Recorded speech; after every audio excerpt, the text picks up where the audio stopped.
আসসালামু আলাইকুম রহমতুল্লাহ বারাকাতু। কেমন আছেন আপনারা? আজকে আবার আপনাদের সামনে ইলমুন নাহু এর একটি নতুন ক্লাস নিয়ে উপস্থিত হয়েছি। আমি আব্দুল্লাহ মাহমুদ মুআজ, পড়াশোনা করছি ইসলামী বিশ্ববিদ্যালয় বাংলাদেশের আল কোরআন ডিপার্টমেন্টে। তো সম্মানিত শিক্ষার্থীবৃন্দ, আজকে আমরা ইলমুন নাহুর যে গুরুত্বপূর্ণ বিষয় সম্পর্কে আলোচনা করব সেটা হচ্ছে আসমায়ে কিনায়াত এবং আল মুরাক্কাবে বিনাই। এই দুইটা প্রকার কিন্তু মুদমারাত এর প্রকার। অর্থাৎ ইতিপূর্বে আমরা এই মুদমারাত এর যেই ৬টা প্রকার ছিল সেই ৬টা প্রকার কিন্তু আলোচনা করে ফেলেছি, যেগুলো ক্লাস আমাদের ইউটিউব চ্যানেল এবং ফেসবুকে আপলোড করা আছে, সেগুলো আপনারা দেখে নিতে পারেন।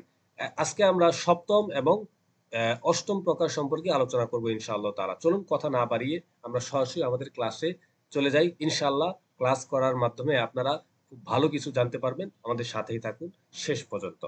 তো যখন সর্বপ্রথম আমরা আসমায়ে কিনায়াত কাকে বলি সেটা একটু দেখার চেষ্টা করি। আসমায়ে কিনায়াত কাকে বলে? যে সকল ইসিম দ্বারা কোনো অস্পষ্ট সংখ্যা, কথা বা কাজের প্রতি ইঙ্গিত করা হয় তাদেরকে আসমায়ে কিনায়াত বলে। সেগুলো কি কি এবং কত প্রকার সেগুলো একটু দেখার চেষ্টা করি। আসমায়ে কিনায়াত হচ্ছে ২ প্রকার। প্রথম হচ্ছে সংখ্যার প্রতি ইঙ্গিত করা, যেমন কাম, কাদা। দ্বিতীয় কথা বা কাজের প্রতি ইঙ্গিত করা, কাইতা, দাইতা। তো আসমায়ে কিনায়াত মানে হচ্ছে, এটা জানার পূর্বে আমাদেরকে জানতে হবে কিনায়া মানে কি। কিনায়া মানে হচ্ছে ইশারা ইঙ্গিত করা। ঠিক আছে? তো আসমায়ে কিনায়াত বলা হয় এমন ইসিম, যে ইসিম দ্বারা কোনো অস্পষ্ট সংখ্যা, কথা অথবা কাজের প্রতি ইঙ্গিত করা হয়। এখন সংখ্যার প্রতি কি কি ইসিম দ্বারা আপনি ইঙ্গিত করেন সেগুলো কি কি, কয়টি? সেগুলো হচ্ছে ২টি। কাম, কাদা। আপনি যখন বলবেন কাম হাদা, এটার দাম কত? মানে এই যে একটা কিছু আপনি কিনতে গিয়েছেন, একটা কিছু আপনি কিনতে গিয়েছেন, তখন আপনি যদি তাকে জিজ্ঞাসা করেন যে ভাই, এটা যে আমি কিনতে যাচ্ছি এটার দাম কত? তখন আপনি কিভাবে বলবেন? আপনি বলবেন কাম হাদা, এটার মূল্য কত? তো এই কামের মাধ্যমে কিন্তু আপনি এই জিনিসের অস্পষ্টতা, যে অস্পষ্ট সংখ্যাটা আছে সেটাইকে কিন্তু আপনি জানার চেষ্টা করছেন। ঠিক আছে? তো এর মাধ্যমে আমরা বুঝতে পারলাম এই কাম হচ্ছে সংখ্যার প্রতি একটা আহ ইঙ্গিত বুঝাবে। ঠিক তেমনি ভাবে কাদা, কাদাও কিন্তু এই সংখ্যার প্রতি একটা ইঙ্গিত বুঝায়। এর মাধ্যমেও কিন্তু সংখ্যার অস্পষ্টতা দূর করার একটা উদ্দেশ্য হয়ে থাকে। আচ্ছা, দ্বিতীয় যে প্রকার সেটা হচ্ছে কথা বা কাজের প্রতি ইঙ্গিত, যেমন কাইতা, যাইতা। এই কাইতা জায়তার মাধ্যমেও কিন্তু কথা এবং কাজের যেই অস্পষ্টতা আছে সেটাও কিন্তু দূর করা হয়। ঠিক আছে? এখন এই কাইতা জাইতা অর্থ কি? মানে এটা আমি কিভাবে ব্যবহার করব? এটা প্রশ্নটা কিন্তু এসে যায়। তো কাইতা জাইতা আপনি ব্যবহার করবেন এভাবে যে, যেমন আপনি কোন কথার ব্যাপারে কাউকে বললেন যে, "ক্বাল আলী কাইতা ও যাইতা।" ক্বাল আলী কাইতা ও কাইতা। সে আমাকে অমুক, অমুক বা এই কথা বলেছে। ঠিক আছে? তো এই কথার প্রতি কিন্তু একটা ইঙ্গিত বোঝায় এই জায়গায়। যে সে আমাকে এই কথা বলেছে। সেগুলো আপনি আরবিতে প্রকাশ করবেন কাইতা জাইতার মাধ্যমে। ঠিক আছে? তো এই কাইতা জাইতার মাধ্যমে কিন্তু আপনি এভাবে একটা কথার অস্পষ্টতার প্রতি ইঙ্গিত করতে পারেন। তো এগুলোকেই বলা হয় আসমায়ে কিনায়াত। আশা করি এটা আপনারা বুঝতে পেরেছেন। এবার আসেন অষ্টম যে প্রকার সেটা হচ্ছে আল মুরাক্কাবে বিনাই। এটা কিন্তু আরেকটা গুরুত্বপূর্ণ প্রকার। মাবনিয়ের আরেকটা প্রকার হচ্ছে কি আল মুরাক্কাবে বিনাই। যেমন আহাদা আশারা, এর আলোচনা পূর্বে অতিবাহিত হয়েছে, বলা হয়েছে। আচ্ছা, মুরাক্কাবে বিনাই এটা কাকে বলে? দেখুন, এমন কিছু মুরাক্কাব, ঠিক আছে?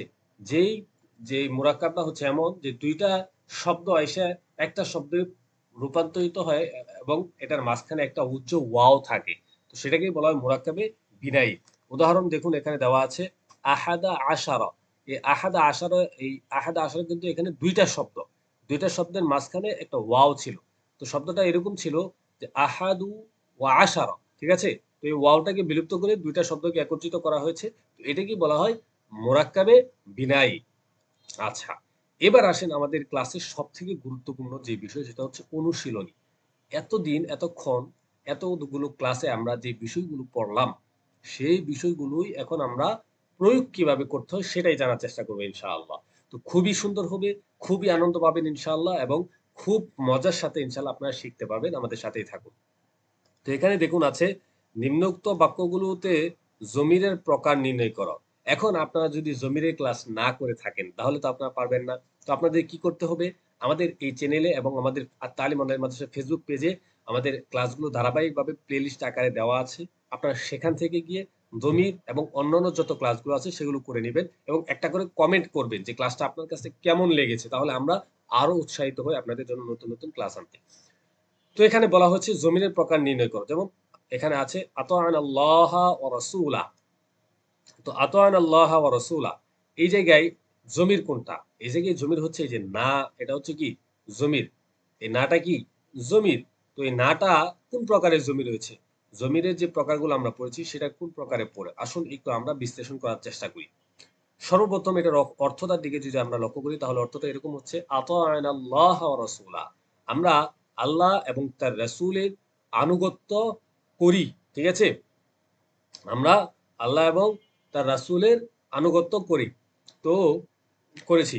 তো আমরা অনুগত্য করেছি, এই জায়গায় জমির যে নাটা আছে, নাটা আসলে আমাদেরকে বুঝাচ্ছে। আনুগত্য করার কাজটা কারা করেছে? আমরা করেছি, তাই না? তো আমরা জানি যে ব্যক্তি কাজটা করে সে কি হয়? সে ফাইল হয়, মানে কর্তা হয়। আর আরবি ভাষায় ফাইল সবসময় হালতে রাফাইতে থাকে, মানে ফাইলটা সবসময় কি হয়? হালতে রফিতে, মানে পেশ অবস্থায় থাকে, সর্ব অবস্থায় পেশের হালতে থাকে। তো জমিরের যে প্রকার, সেই প্রকারগুলোর মধ্যে একটা আমরা প্রকার পড়েছিলাম জমিরুন মারফুউন মুত্তাসিল, আরেকটা পড়েছিলাম জমিরুন মানসুবুন মুত্তাসিল, মারফুয়ে মুনফাসিল। এই মারফু এর মানে কি? মারফু মানে বলেছিলাম আমরা যেই জমিটা হালতে রফিতে আছে সেটাকে বলা হয় জমিরুন মারফুউন। তো এই জায়গায় দেখেন এই না জমিরটা কিন্তু ফাইলের স্থানে আছে, তার মানে এটা হালতে রাফিতে আছে। তো আমরা এখান থেকে বুঝতে পারলাম এই জমিটা জমিরুন মারফুউন হবে। এখন আমার হাতে দুইটা অপশন, আমি তো এটা বুঝতে পারলাম যে না এই জমিটা জমিরে মারফু হবে। এখন এটা কি জমিরে মারফুয়ে মুত্তাসিল হবে নাকি মুনফাসিল হবে, এটা আমাকে বলতে হবে। এবার লক্ষ্য করুন আতানা যে শব্দটা আছে এখানে কিন্তু দুইটা শব্দ, একটা হচ্ছে আরেকটা হচ্ছে না। ঠিক আছে? তো এই দুইটা কিন্তু একসাথে লেগে আছে। তো জমিরুন মারফুউন মুত্তাসিল মানে হচ্ছে জমিরটা হালতে রফিতে থাকবে এবং সেটা লেগে থাকবে। আর জমিরুন মারফুউন মুনফাসিল মানে হচ্ছে জমিটা হালতে রফিতে থাকবে, ঠিক আছে, কিন্তু সেটা পৃথক থাকবে। তো এই জায়গায় যেহেতু আমরা দেখতে পাচ্ছি জমিটা তার পূর্বের শব্দের সাথে লেগে রয়েছে, এই জন্য আমরা নির্দ্বিধায় বলতে পারি আতায়না এর মধ্যে যে না জমিটা আছে এই না জমিটা হচ্ছে জমিরুন মারফুউন মুত্তাসিলুন। আশা করি আপনারা বুঝতে পেরেছেন। আচ্ছা, এবার আসেন রাসূলাহু। এ রাসূলাহু এর হু জমিরটা কি হবে? হু জমিরটা কোন প্রকারের জমির হবে? আচ্ছা, রাসূলাহু এর অর্থটা আমরা একটু যদি জানতে চাই তাহলে অর্থটা কেমন হয় দেখি। অর্থটা হচ্ছে তার রাসূল, তার মানে কি আল্লাহর রাসূল। তো দেখেন এই তার রাসূলের মধ্যে কিন্তু একটা অন্তঃস্থ আছে, তাই না? তো আমরা আরবি ভাষায় পড়েছি যে মুদফ এবং মুদফ ইলাইহির মধ্যে একটা অন্তঃস্থের সম্পর্ক থাকে, মানে নিসবাতের একটা সম্পর্ক থাকে। তো তার রাসূল এটাও কিন্তু সেই একই রকম অর্থ দিচ্ছে। তার মানে আমরা বুঝতে পারি এখানে রাসূলুন যে শব্দটা আছে এটা হচ্ছে মুদফ এবং হু যে জমিরটা আছে এটা হচ্ছে কি মুদফ ইলাইহি। তো এই মুদফ ইলাইহি সবসময় কি হয়? কোন হালতে থাকে? মুদফ ইলাইহি সবসময় জের হয়, মানে হালতে জাররিতে থাকে। তার মানে আমরা বুঝতে পারি এই জমিরটা কি জমিরুন মাদ মাজরুরুন, জমিরে মাজরুর, এটা এতটুকু আমরা বুঝতে পেরেছি। এখন জমিরে মাজরুরে মুত্তাসিল হবে না মুনফাসিল হবে, এই প্রশ্নটা কিন্তু আসে। এখন বিষয় হলো আসলে মাজরুরের জমি কি কখনো পৃথক হয়ে আসে কিনা? না, মাজরুরের যে জমিটা আছে অর্থাৎ যখন জমিটা মুদফ ইলাইহি এর স্থানে থাকবে অথবা হরফে জরের পরে থাকবে তখন জমিটা কখনোই সেই শব্দ থেকে আলাদা হবে না, মানে সর্ব অবস্থায় ইত্তিসাল অর্থাৎ লেগে থাকবে। তো আমরা নির্দ্বিধায় বলতে পারি এই হু জমিটা হচ্ছে জমিরুন মাজরুরুন মুত্তাসিলুন। আশা করি আপনারা খুব সুন্দরভাবে বুঝতে পেরেছেন। এরপরেও যদি আপনারা না বুঝতে পারেন অবশ্যই আমাকে কমেন্টে জানাবেন অথবা আমাদের পূর্বের ক্লাসগুলো করার জন্য অনুরোধ থাকবে। এবার আসেন ইয়াকা না'বুদু ওয়া ইয়াকা নাস্তাঈন। এখানে ইয়াকা কোন জমির, ওয়া ইয়াকা এটা কোন জমির? এটা একটু জানার প্রয়োজন আছে না? অবশ্যই আছে। আচ্ছা, ইয়াকা না'বুদু মানে কি?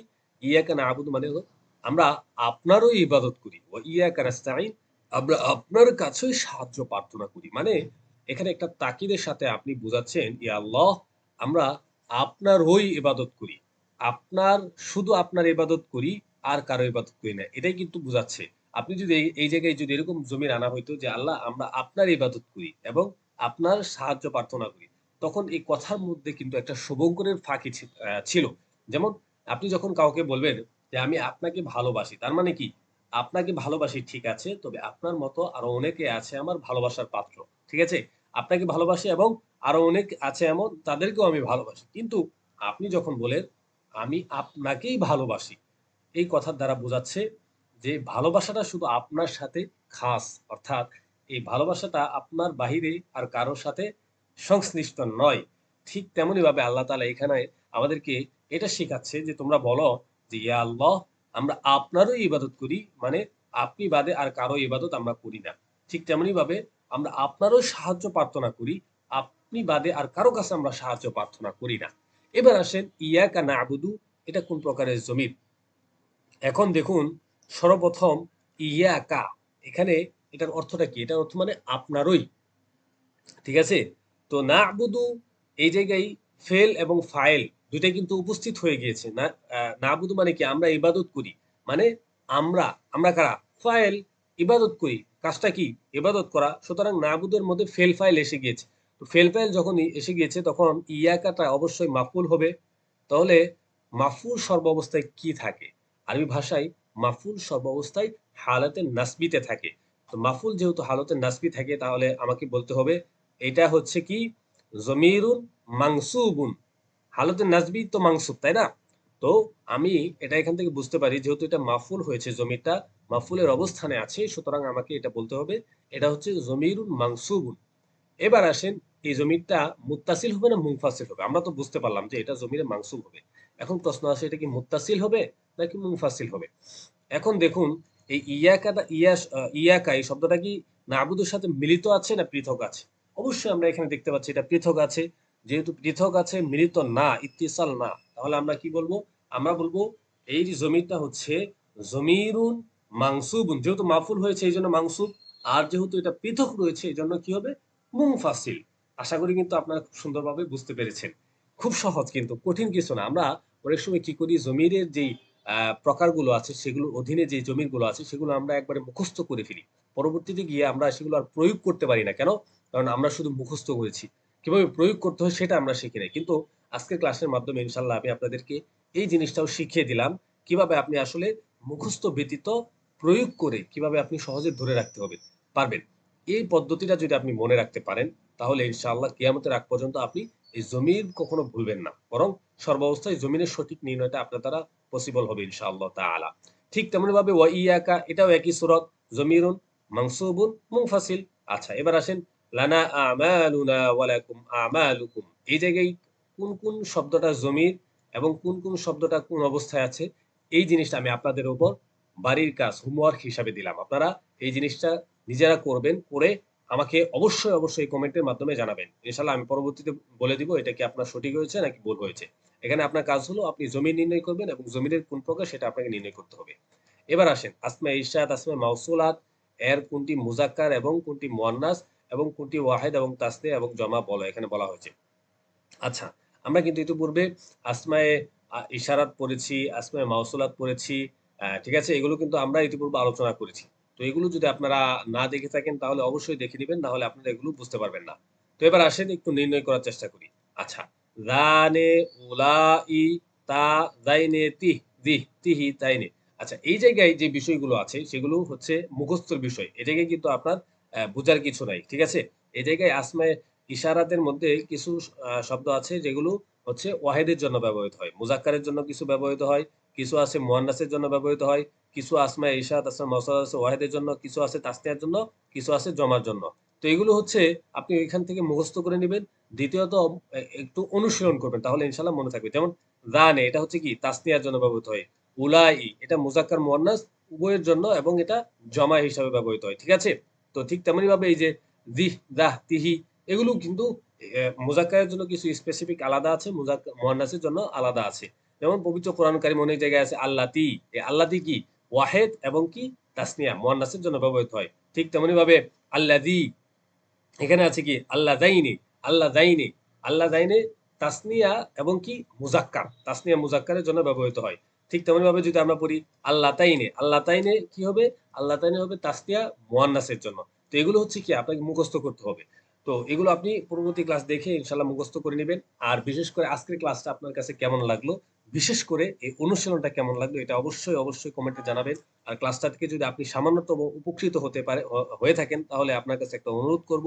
আপনি ক্লাসটা আপনার বন্ধুর কাছে শেয়ার করবেন এবং কমেন্ট, ফলো, সাবস্ক্রাইব করে আমাদেরকে আরো উৎসাহিত করবেন ইনশাআল্লাহ। তো আজকের মতো এখানেই বিদায় নিচ্ছি। ইনশাআল্লাহ পরবর্তী আরো কোনো গুরুত্বপূর্ণ ক্লাসে আপনাদের সামনে নিয়ে আসবো, উপস্থিত হব। সেই পর্যন্ত আল্লাহ আপনাকে আমাকে সকলকে সুস্থতার সহিত বাঁচিয়ে রাখুক। আসসালামু আলাইকুম ওয়া রাহমাতুল্লাহি ওয়া বারাকাতুহু।